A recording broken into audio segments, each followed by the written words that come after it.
Hey YouTube, what's up? My name is Simone. Welcome to my channel. Today I'm going to be talking about why I am no longer afraid of being seen trying.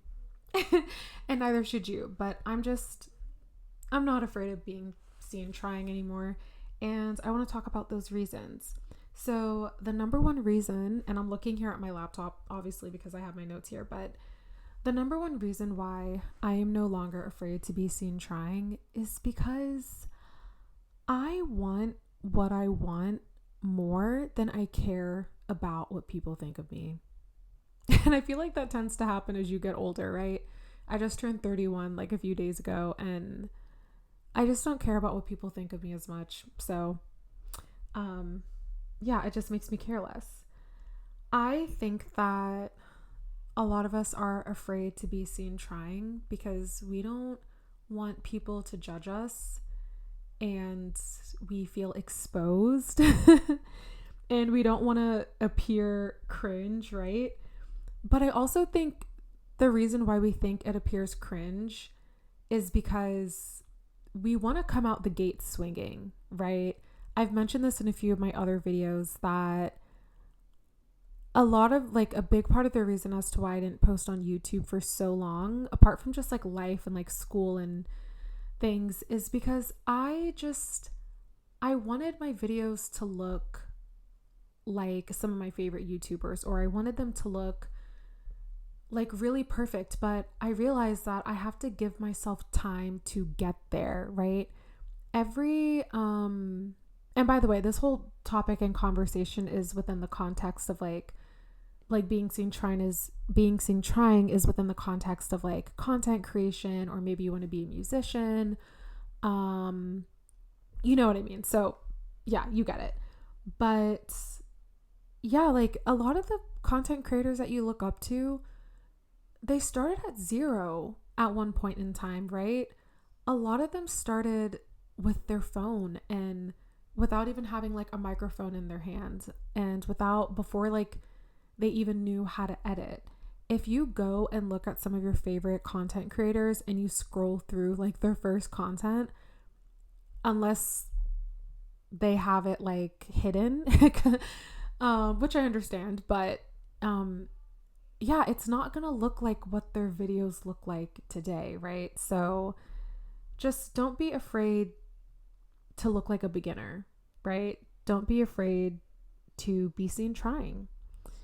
Um, my second reason as to why I am no longer afraid to be seen trying is because I don't want to live life with regrets.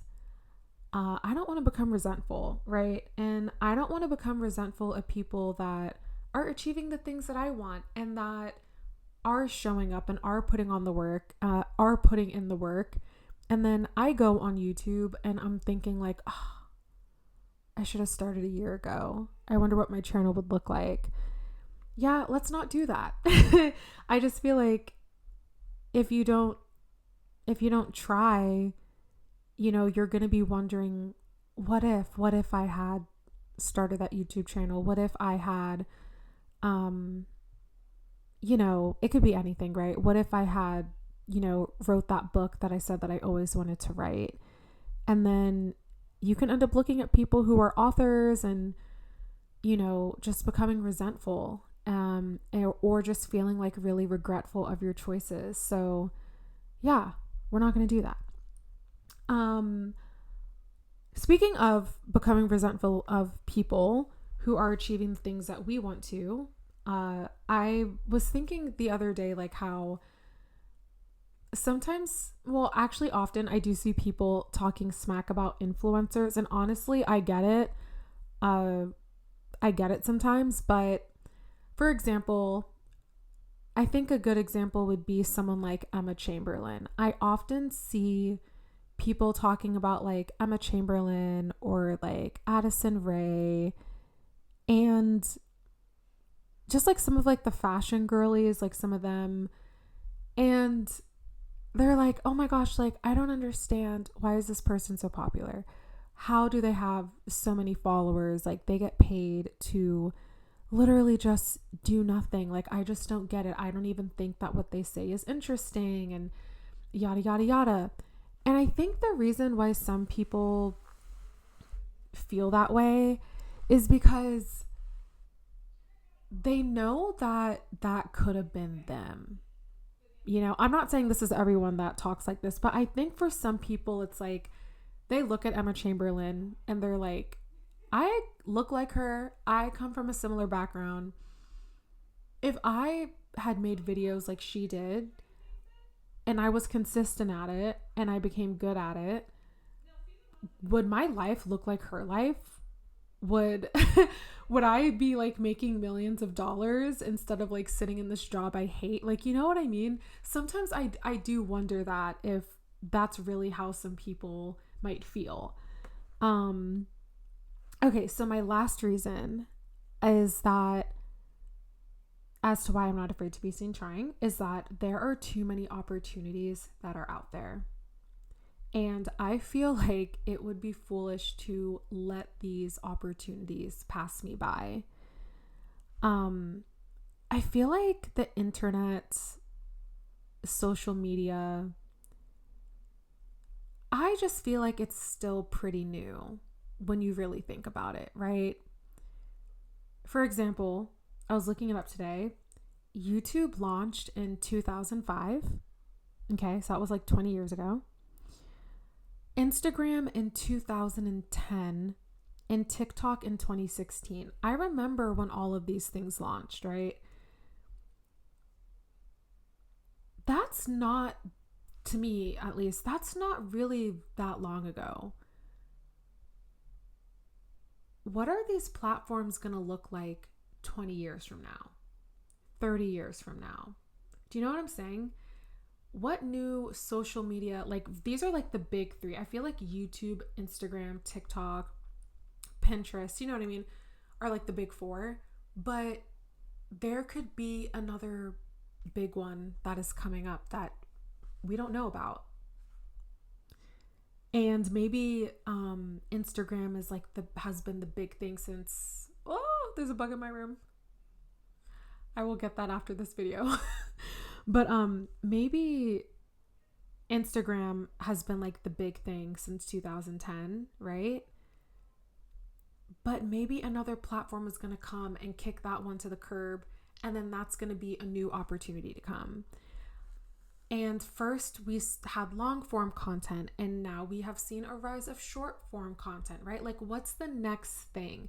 Things are always evolving and changing, and I just feel like it's just never too late, you know? It's never too late to try and grow your own audience and to build your own community, and yeah, to just see what you can make of it. So yeah, is there anything else that I want to say? Yeah, I think that's about it. Yeah. Yeah, I think that's all I want to say for today. But yeah, I guess the last thing is I've been saying this at the end of all my videos that I am doing a January challenge where I am posting one video every single day. I'm just using my phone and using this microphone that I got, like, actually I think my sister got this for me like a few years ago and I never used it. And yeah, I have always wanted to be a content creator, or mostly I've always wanted to be a YouTuber specifically, just because I love making videos. I love editing, and I'm just trying to take these baby steps so I'm not getting too overwhelmed, and to prevent, like, giving myself 24 hours is like helping me to not be so obsessed with perfection. So if you guys want to stick around and see my videos for the January challenge, that would be great. Maybe you are someone who's interested in becoming a YouTuber as well, and hopefully this inspires you to just pull out your phone and start making your own videos. And yeah, just don't be afraid to be seen trying. I feel like I stuttered quite a bit in this video. It's not perfect. It's okay. It's not the end of the world. I can try again tomorrow. And yeah, that's what it's all about. So, anyways, I hope that you guys enjoyed this video, and please share, your thoughts and opinions down below. I would love to know if this is something that you guys have struggled with, if you're just like petrified of being cringe, or how did you get over your fear to be seen trying really hard. Yeah. All right, that's all for tonight, and I will see you guys in the next video. Bye.